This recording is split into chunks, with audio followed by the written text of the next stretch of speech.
We just found out our son made dark humor TikToks about his sister's death, and now we're thinking of kicking him out because of all the pain and grief this brought back to the surface. My daughter, 16 female, sadly passed away 7 months ago in a car accident. The other driver was speeding and weaving in and out of traffic like a maniac on the highway, ultimately hitting my baby girl.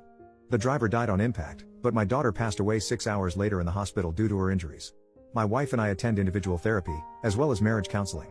It's been extremely hard for both of us, but we have made considerable progress given the circumstances. We begged our son to get therapy and go to family counseling with us, but he refused. He's 19 and in college, so we can't force him to go. Our therapist gave us a list of warning signs to look out for, and he seemed to be coping pretty well with the loss. We decided to let him grieve in his own way. The issue is my wife discovered a video my son made that went viral on TikTok. It was reposted by another account. It was a dark humor video. There was captions that said before and after getting my driver's license, which was her school picture, and then a picture of her gravestone and the totaled car. The 3,000 plus comments were extremely messed up and had similar jokes. We found his account, which had more than one video like this. Us Then versus Now, which had a baby photo of them and then cut to a selfie of him next to her hospital bed before she died. There were in total 5 different posts similar to this, each similarly more disgusting.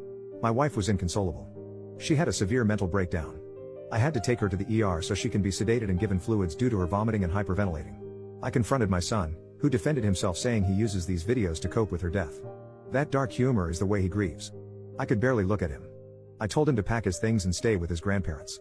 He was angry and said we both need to move the FCK on and stop taking our grief out on him. It's been 2 weeks and my wife doesn't want to be anywhere near my son anytime soon. I can't say I disagree. It's been like giant 10 steps back for both our grieving process. Our son gone was supposed to be temporary, but my wife and I think it's time for him to move into an off-campus student apartment to give us all some space and establish boundaries. We haven't told him this yet, but we plan to when he returns home next week. While he was away, he did apologize in a text to both my wife and I. However, he still insists it wasn't wrong for him to post those videos publicly for millions of people to see. He believes we are being too dramatic and taking it too personal. It took me threatening to disown him before he took down the videos. A few of my friends think we are going too far by essentially abandoning him and kicking him out of our home. They said to keep in mind he's still a young stupid kid, and he's digging in his heels because he wants attention. We'll be paying for his rent, but he will have to cover the other costs himself, food, gas, since that's the most we can afford right now. He will have to get a part-time job while going to class.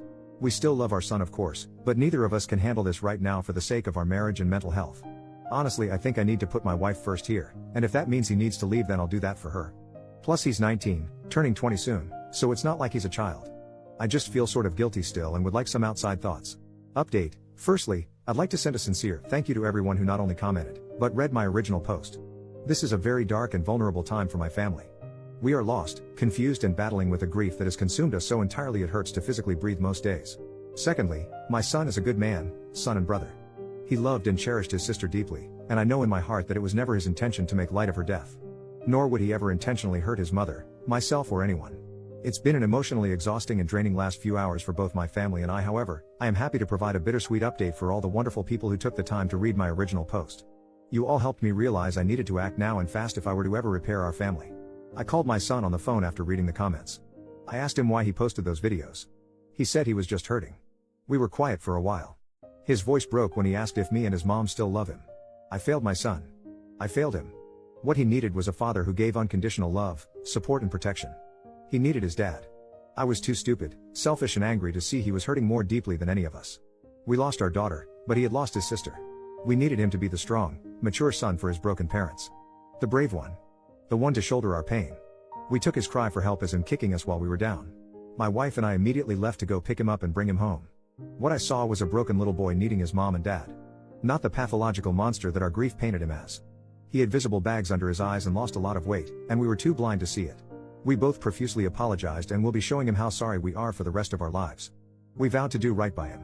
We all cried together on the couch for a while. Our son is taking a year off of school to heal and work on his mental health by his request. He also agreed to attending weekly therapy. He will be home with us. We will also be seeing a family therapist. My wife is seeking medication to get a handle on her panic attacks. I signed up for a grief support group specifically for fathers. This is all just a start for a very long and difficult journey ahead of us.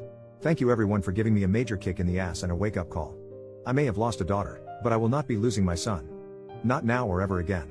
This community can move mountains, and affect the lives of real people facing real issues. I've learned a lot about what grief means for different people. No one's grief is invalid or wrong, and everyone handles it differently. This is a lesson I'll carry with me for the rest of my life. This morning I am making pancakes and bacon while my son and my wife watch Netflix in the family room. The windows are open. Our daughter's cat actually came out of her room on her own for the first time to lay on the couch with them. Our lazy Saturday. It's the first time in months we did this since our daughter passed. It feels bittersweet. Different.